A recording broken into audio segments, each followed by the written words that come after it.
I have always liked strength builds in Souls games, but Elden Ring's bosses are too fast for me, especially on the later half of the game, and colossal weapons aren't cutting it anymore. So I decided on a fast dual-wielding strength build that relies on buffs and strength-scaled incantations. A lot of people would say in order to go fast and deadly, leveling up dexterity would be your best bet, and you might be right. However, there is a catch here. The Clawmark Seal is a sacred seal, capable of casting incantations, but the strength of the user determines how powerful the incantation becomes, so I'm sure you know where this is going. To demonstrate, I'll show you. Here are a few clips of the destructive damage you can inflict with this build.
As you can see, the damage that was dealt is disgustingly high and quick. Since we are utilizing the Clawmark Seal, both Flame grant me strength and Vyke's Dragonbolt are going to be scaled with strength.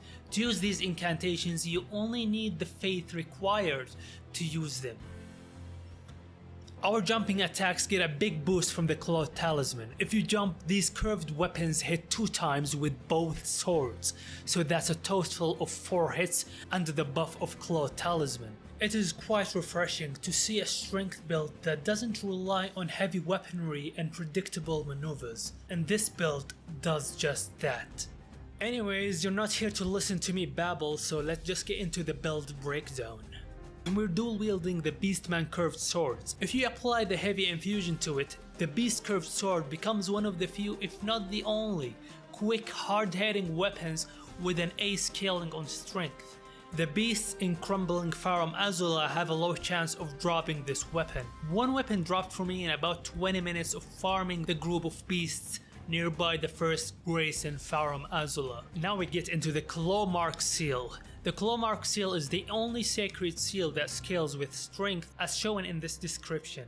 To use our buff incantations, you don't need to level faith above the required level to use said incantations. The Clawmark Seal can be found in the Bestial Sanctum Grace. The Farum Great Bridge is the closest grace to it if you haven't unlocked it yet. You'll meet a beast as soon as you enter the sanctum.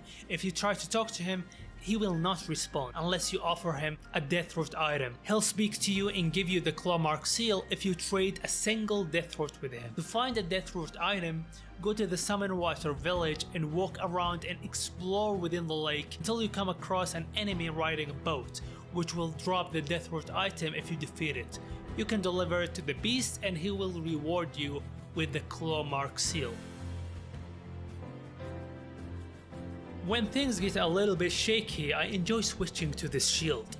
This shield doesn't have a parry skill, but the shield bash has an insane amount of damage and defensive capabilities at the same time. You see, when you're in this animation, you're shielding yourself from any attack that comes from in front of you, while also retaliating. So it is both an offensive and defensive tool. This shield is dropped by the Draconic Tree Sentinel. He can be spotted guarding one of the capital's entrances, specifically the capital's outskirts. The Dragonclaw shield will be yours once you defeat him.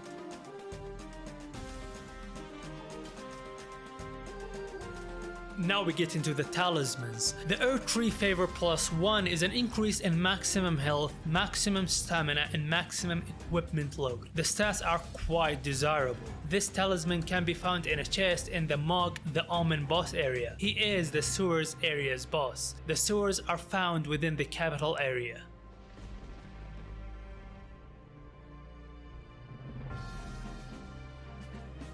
The Claw Talisman. This is our primary means of inflicting damage.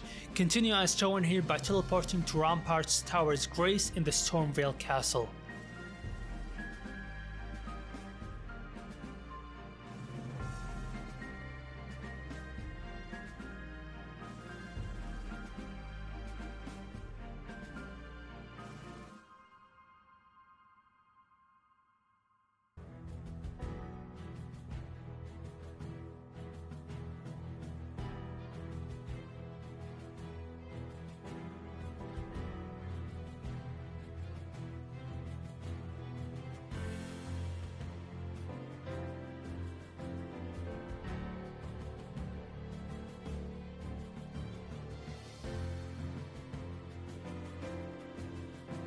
The Great Jar Arsenal. Self-explanatory. This talisman will allow us to wear heavy armor while maintaining our agility.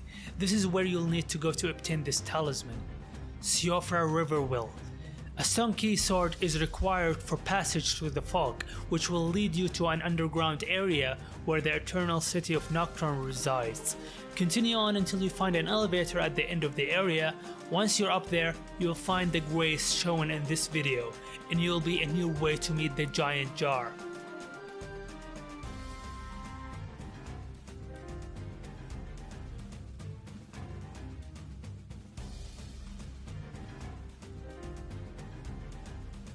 In front of the giant jar, there are 3 red signs that summon red phantoms to fight you. And if you defeat all 3, the jar will hand over the Great Jar Arsenal to you as a reward. The Dragoncrest Shield +2.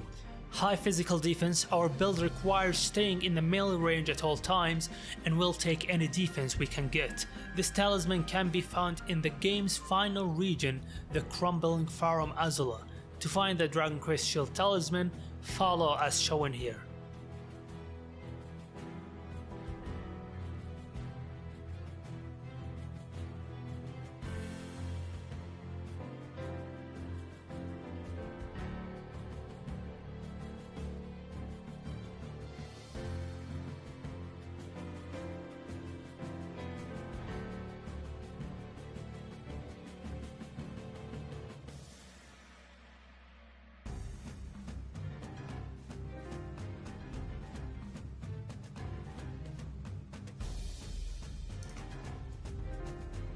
And now we get into the incantations, which are the most important part of this video. Vyke's Dragonbolt. Your main weapon will be buffed with lightning and your equipment load is reduced by using this incantation. So it increases your damage and makes you more agile at the same time.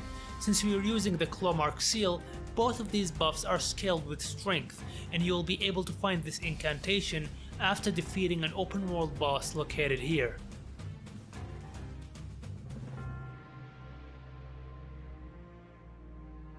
The second incantation, Flame, grant me strength. It enhances our physical attacks, which is this build's specialty. The incantation is located here on the map. Continue as shown here to acquire it.